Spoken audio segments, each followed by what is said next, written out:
నమస్తే, welcome to సత్యగ్రహి. నేను శివాని. మార్పు కావాలి, కాంగ్రెస్ రావాలి అని ఓట్లేసి గెలిపించుకున్న ప్రజలకి కాంగ్రెస్ ప్రభుత్వం ఎలాంటి మార్పు చూపిస్తుందో తెలుసా?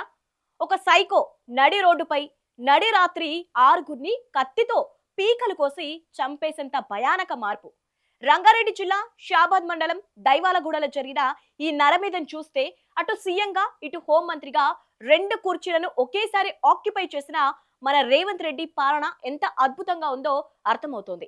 ఆరుగురి ప్రాణాలు గాల్లో కలిసిపోతే, న్యాయం కోసం బంధువులు రోడ్డెక్కితే, షాబాద్ నుంచి నాగర్గూడ వరకు 12 కిలోమీటర్ల మేర వాహనాలు నిలిచిపోయాయి.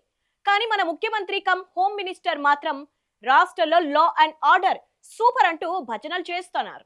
అసలు దైవాలగూడలో ఏం జరిగింది? పోలీసులు నిద్రపోతే ఆరుగురు ఎలా బలయ్యారు? కేంద్ర మంత్రి కొడుకు పోక్సో కేసు నుంచి దైవాలగూడ దాకా ఈ రేవంత్ రెడ్డి ప్రభుత్వం శాంతి భద్రతల విషయంలో ఎలా బిగ్ జీరో అయిందో ఇవాళ పక్క ఆధారాలతో విశ్లేషించబోతున్నాం. స్కిప్ చేయకుండా చివరి దాకా వాచ్ చేయండి. అసలు ఆ రాత్రి ఏం జరిగిందో ఒక్కసారి వినండి. నిందితుడు రాజ్ కుమార్ మే 16న ఒక మైనర్ బాలికను వేధించాడని పోక్సో కేసు నమోదైంది. మే 26న జైలుకు వెళ్ళాడు. శుక్రవారం జైలు నుంచి రిలీజ్ అయ్యాడు. అంతే, ఇక శనివారం తెల్లవారుజామున వాడు సృష్టించిన నరమేధం చూస్తే ఒళ్ళు కక్కురు పుడుస్తోంది.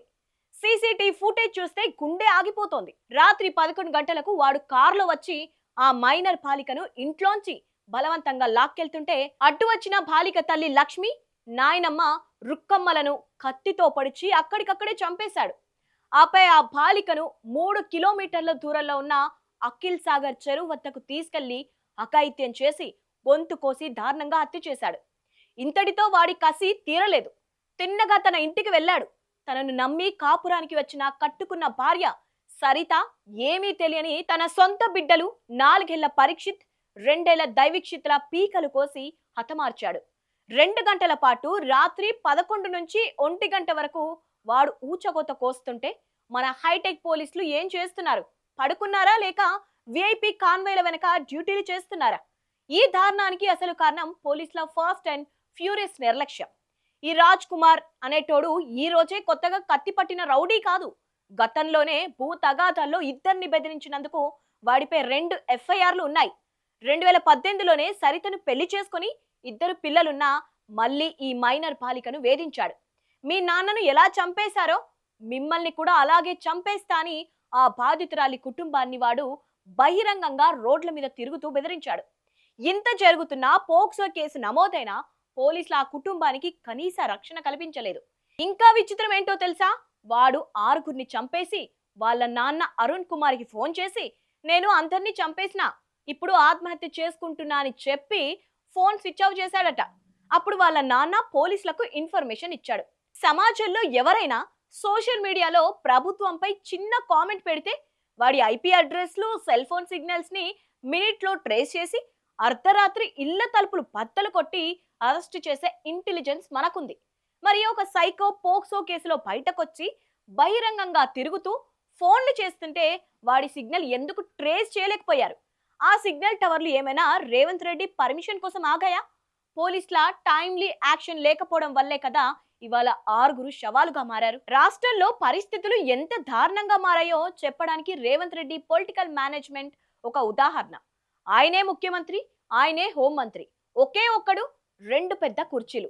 అధికారం చేతిలోకి రాకముందు ప్రతిపక్షంలో ఉన్నప్పుడు రేవంత్ రెడ్డి మైక్ పడితే ఎలా మాట్లాడేవారో మనందరికీ గుర్తుంది. రాష్ట్రంలో మహిళలకు రక్షణ లేదు, శాంతి భద్రతలు క్షీణించాయని అప్పటి ప్రభుత్వాన్ని కడిగి పారేశారు. మరి ఇప్పుడు మీరే హోంమంత్రిగా ఉన్నారు కదా రేవంత్ గారు, ఇప్పుడు ఎవరిని బ్లేమ్ చేస్తారు? తెలంగాణలో మహిళలకు రక్షణ ఉందా అని అడిగితే సమాధానం చెప్పే నాతుడే లేడు. ఒక కేంద్ర మంత్రి కొడుకుపై పోక్సో కేసు నమోదైతే అతన్ని పట్టుకోవడంలో కూడా ఈ రేవంత్ రెడ్డి ప్రభుత్వం పూర్తిగా ఫెయిల్ అయిందనే ఆరోపణలున్నాయి. ఆలోచించండి, ఒక కేంద్ర మంత్రి కొడుకు విషయంలోనే చట్టం చేతులెత్తేస్తే ఇక షాబాద్ మండలంలో ఉండే ఒక సామాన్య పేద కుటుంబానికి, ఆ మైనర్ బాలికకు ఈ హోం మంత్రి ఇచ్చే భద్రత ఎంత?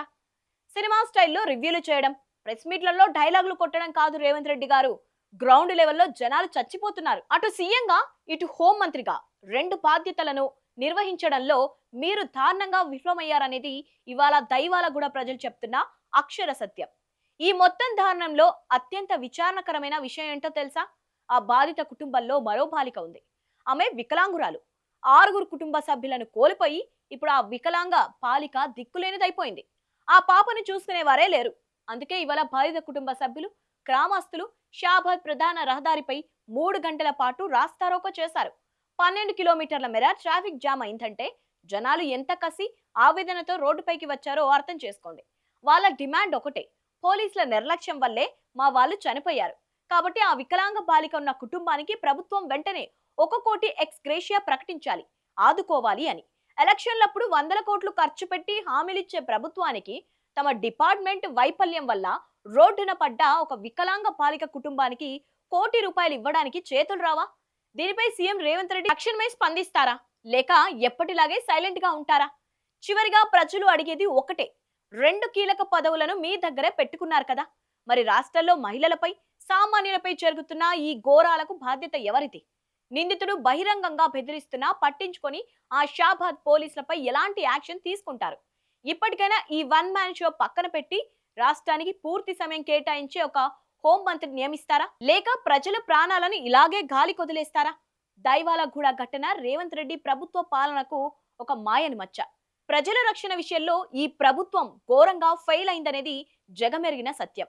ఈ దారుణ ఉదంతంపై, పోలీసుల నిర్లక్ష్యంపై మీ అభిప్రాయం ఏంటో కింద కామెంట్ బాక్స్ లో తెలియజేయండి. ఈ వీడియో నచ్చినట్టయితే లైక్ చేయండి, షేర్ చేయండి. ఇలాంటి పొలిటికల్ అప్డేట్స్ కోసం మా ఛానల్ ని ఇప్పుడే సబ్స్క్రైబ్ చేసుకోండి.